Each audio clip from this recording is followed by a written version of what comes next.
안녕하십니까. 반갑습니다. 제마입니다. 며칠 더웠죠, 날씨가. 예. 그래도 오늘은 기온이 많이 떨어졌습니다. 어, 자, 오늘 할 주제는 이제 사주에 상관이 있을 때 또는 상관이 어떻게 쓰이는지 상관을 기준으로 해서 영상을 찍어볼까 하는데, 상관이라고 하는 것들은 여러분들 아시겠지만 이렇게 있으면 이 상관이 왜 흉살이냐 하면 이 정관을 극하잖아요. 그죠? 그래서 상관, 경관이라고 흉하게 보는 기준이 많죠. 아무래도 다른 신살들이나 십신 같은 것들은 현대 사회에서는 다른 시선으로 바라보는 시각도 많고 또 어떻게 좋은 쪽으로도 포장할 수 있는 관점이 있는데 이 상관도 물론 그렇습니다. 하지만 단편적으로 상관의 기운을 제가 보고자 하다 보니 아무래도 상관은 가장 귀로서는 중요한 정관을 극하는 데 힘을 썼기 때문에 경관이 돼서 별로 좋은 일은 없다. 그래서 상관, 경관, 위화백단 이런 말도 있고 우리가 사주에서 귀라고 하는 거 가장 중요하다고 꼽는 것 중에 하나가 정관이거든요. 이 발을 정자를 쓰기도 하지만 이 정관을 갖다가 귀라고도 합니다. 귀라고도. 그만큼 중요하다, 귀하다 이런 말이거든요.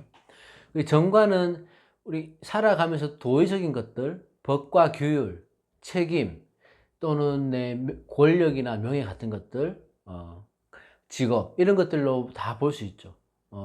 물론 뭐 배우자도 될 수 있고, 우리가 살아가면서 지켜야 될 가장 기초적이고 기본적인 도의적인 의무들 이렇게 볼 수 있습니다.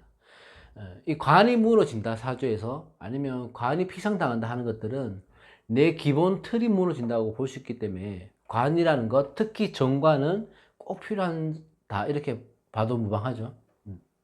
그래서 나한테 중요한 내가 살아가면서 가장 필요한 이 정관을 극해버리니까 이 정관의 힘을 못 쓰게 만드는 것이 상관의 역할이다. 그래서 상관, 경관, 정관을 봤다고 해서 상관, 경관이라 하고, 여기서 이제 상관에 우리가 원국에 있을 때나 상관을 어떤 쓰임을 볼 때는 우선 첫 번째는 상관폐인이라는 게 있죠. 많이 들어보셨겠지만 상관폐인이라고 있는데 이 패자는 찰패자를 쓰거든요. 찰패, 찬다. 그걸 뭘 차냐 하면 이 정인을 얘기하는 겁니다. 인성은 정인. 그래서 상관이 정인을 봤으면 만났을 때 그럴 때는 상관폐인이라는 거죠. 자, 이 폐인이라는 건 상관이 정인을 찾다는 것들은 어떤 목적이 있습니까? 이 상관이 경관, 내 정관을 극하는데 이 정인이 들어와서 아무래도 방지해주는 역할을 합니다. 상관이 경관을 치는데, 정관을 치는 데서. 그래서 상관폐인이 사주에 된다. 예를 들어서 내 상관이 간목이 을목이 있다 한다면 정인이 어떻게 돼요?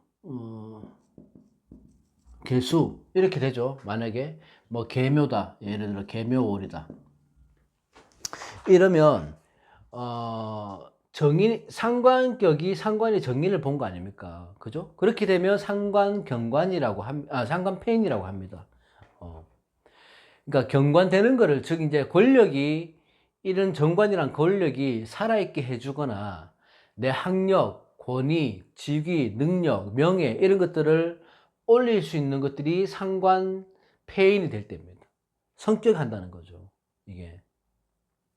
그래야 관이 살아나는 거거든요. 상관폐인이 됨으로 해서 관이 살아나니까 내가 사회적으로 인정을 받는다는 거예요. 그러니까 기란 의미로 쓰이는 거죠. 아주 기란 의미로. 보통 상관폐인이 되시는 분들이 똑똑하고 영리하고 또 의료계통이나 아니면 조금 하기가 좋다든지 하여튼 굉장히 좀 좋은 쪽으로 의미를 많이 쓰입니다. 그리고 또 상관상진이라고 했어요. 상관상진. 상관으로 볼 수 있는 거. 상관상진이라고 하면 내가 사주에서 상관 때문에 신약한 사주가 있을 거 아니에요. 내가 신약한데 식재관 중에 상관으로 신약한 사주가 있다고요. 그러면 이 정인이 들어와서 나를 보호해주고 나를 생해주고 내 힘을 빼가는 상관을 억제한다 해서 상관상진, 이것도 기라는 의미로 볼 수 있습니다. 그렇게 볼 수 있는데 여기서 제가 이제 영상을 찍는 이유는 뭐냐 하면, 이런 것들도 볼 수 있지만 뭘 말하고 싶으냐 하면요, 상관이 있을 때 왜 우리가 흉만 얘기하냐면, 하지 말고 상관을 용으로 쓰는 사람, 상관을 용신으로 쓰는 사람이 있을 거 아니에요. 저 같은 경우도 그렇거든요.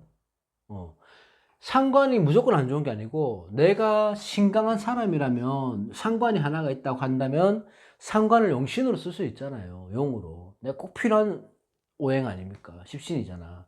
근데 이 상관을 갖다가 깨트려준다, 상관의 힘을 못 쓰게 해준다 해서 파묘상관이라고 합니다. 파묘상관. 상관폐인이나 상관상진 이런 것들은 상관이 흉으로 작용했을 때 내가 인성을 만나서 좋아지는 경우고, 이 파묘상관이라고 하는 것들은 깨트릴 파자에 마칠 요자를 쓰거든요. 그러니까 상관이 파괴돼서 쓸 수 없다는 의미가 있어요. 그러면 상관이 흉으로 쓰일 때는 상관이 없지만 좋지만, 상관이 용으로 쓰일 때는 내가 용신이 깨지는 거잖아. 그럼 쓸 수 없다는 겁니다.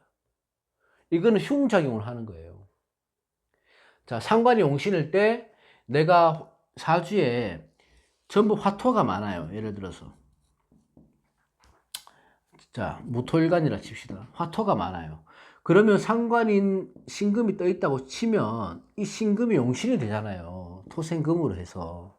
그죠? 용신이 되잖아. 근데 이 상관인 신금이 형충이 되거나 아니면 내가 아까처럼 인성이 들어와서 극을 당하거나 할 때를 파묘상관이라고 합니다. 파묘상관. 깨트려진다고, 상관이.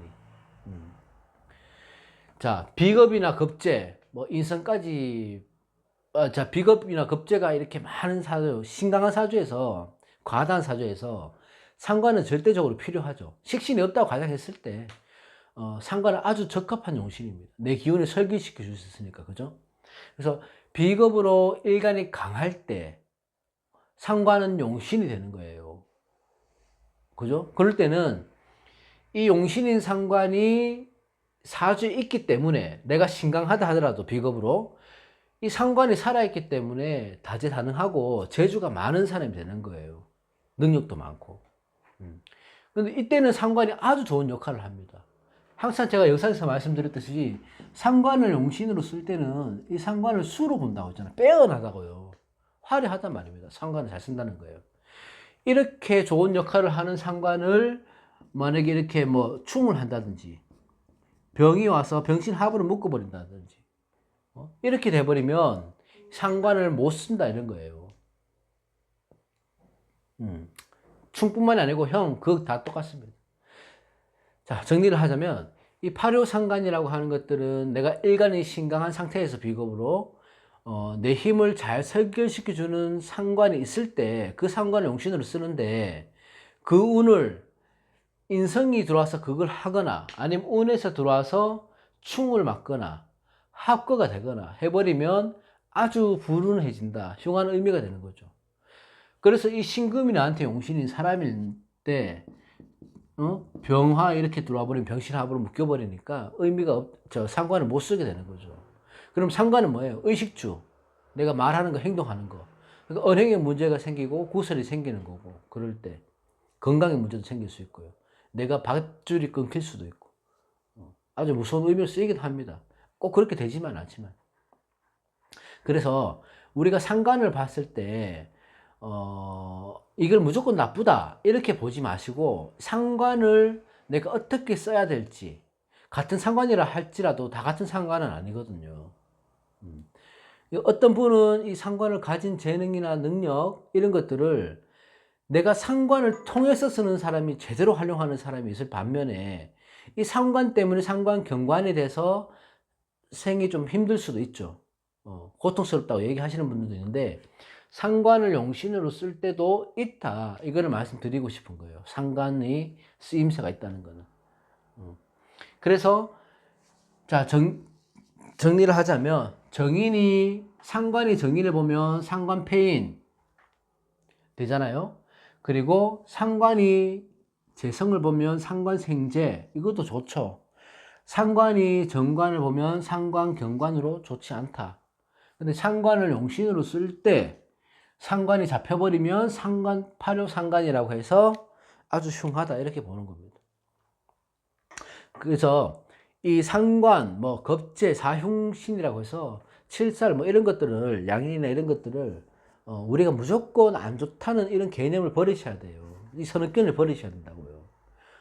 상관을 용신으로 쓰는데 상관에 들어왔다고 안 좋다고 하면 안 되거든요. 어쨌든 간에 상관은 이렇게도 쓰인다. 그 말씀을 드리고 싶은 겁니다.